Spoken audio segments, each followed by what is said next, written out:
Here's a strange truth most people will never understand. The fastest way to make someone like you isn't to do them a favor, it's to ask them for one. I know, it sounds backwards. It sounds wrong. But this single psychological principle has been used by diplomats, power brokers, and quiet strategists for over 250 years. And it was discovered by accident, by a man who was too smart to fight his enemies, the traditional way. In the 1730s, Benjamin Franklin had a problem. There was a rival politician in the Pennsylvania legislature who despised him. This man spoke against Franklin publicly, blocked his proposals, made his political life difficult at every turn. Now, most people in Franklin's position would have done one of two things.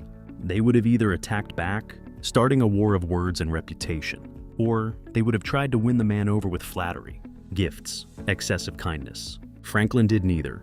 Instead, he did something that seemed almost foolish. He sent a letter to this man asking if he could borrow a rare book from his personal library.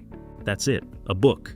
The rival, somewhat surprised, agreed. He sent the book. Franklin returned it a week later with a warm thank you note. And here's where it gets interesting. The next time they met in the legislature, the man who had been Franklin's enemy approached him first. He was friendly, cordial, almost warm. From that day forward, they were allies. Franklin had turned an enemy into a friend, not by doing something for him, but by asking something of him. This is the Benjamin Franklin effect, and it reveals something profound about human psychology that most people completely miss. Something that sounds almost too simple to be true. We don't like people because they help us. We help people because we like them, or at least that's what our brain needs to believe. Think about that for a moment. Every self-help book tells you to be generous, to give first, to add value, and there's truth in that. But it misses a deeper mechanism, a backdoor into human connection that Franklin stumbled upon centuries before psychology had a name for it. Let me explain why this works. Your mind craves consistency. It hates contradiction.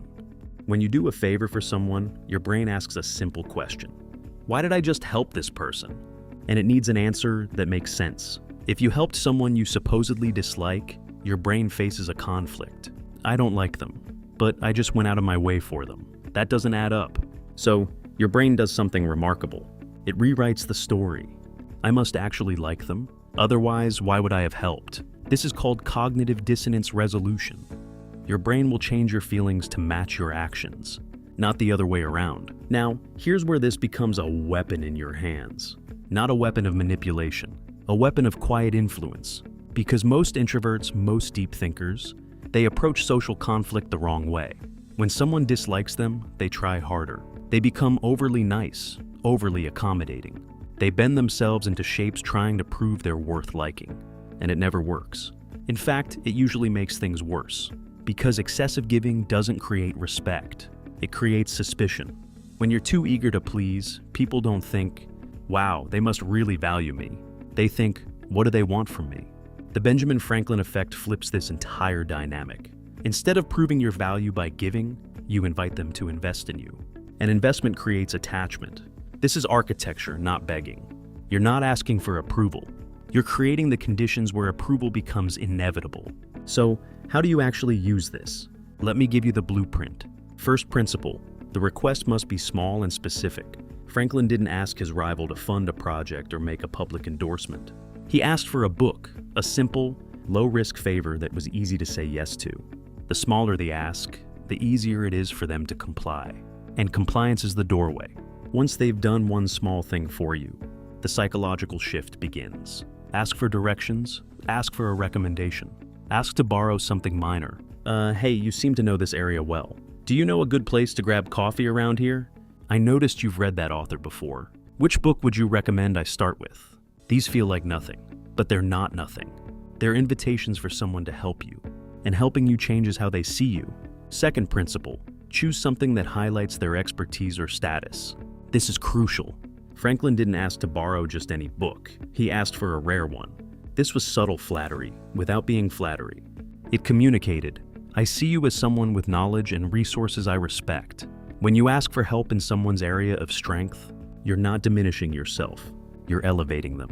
And people are drawn to those who make them feel elevated. Third principle, express genuine gratitude. Briefly, Franklin sent a thank you note. Not a long gushing letter, a note. This is important.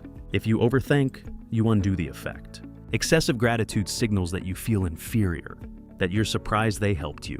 A brief, warm acknowledgement signals something different. It says, "I expected you to come through and you did. Thank you." That's the energy of an equal, not a subordinate. Now, let me address something you might be thinking. Isn't this manipulation? Here's my answer. Every human interaction involves influence, every single one. The smile you give a stranger, the tone you use with your boss, the way you phrase a request, all of it is influence. The question isn't whether you influence people, it's whether you do it consciously or unconsciously. Most people influence others badly, through neediness, through aggression, through passive-aggressive games they don't even realize they're playing. The Benjamin Franklin effect is simply understanding how connection actively works. You're not tricking anyone. You're not forcing anyone. You're creating a bridge where there was a wall. What they do with that bridge is still their choice. Here's where most people fail with this technique. They use it once and expect miracles. One favor request doesn't turn an enemy into your best friend. What it does is crack the door open. It shifts them from definitely against you to maybe neutral, from hostile to curious. That's the first move on the chessboard, not the checkmate. Real relationship architecture requires patience. You make small requests over time. You let the investment accumulate. Each favor they do for you deposits another coin in the mental bank account labeled, "The reasons I like this person." There's another layer to this that Franklin understood intuitively. When someone helps you, it creates a subtle bond of responsibility. They become invested in your success. Because if you fail after they helped you, it reflects on their judgment. I helped that person, and they turned out to be a disaster. Nobody wants that story. So unconsciously, they begin to root for you, to defend you, to see your wins as validation of their choice to help. This is how you turn enemies into allies without a single confrontation. You make their success and your success feel intertwined. Let me give you a real scenario. Say there's someone at work who's cold to you, maybe competitive, maybe dismissive.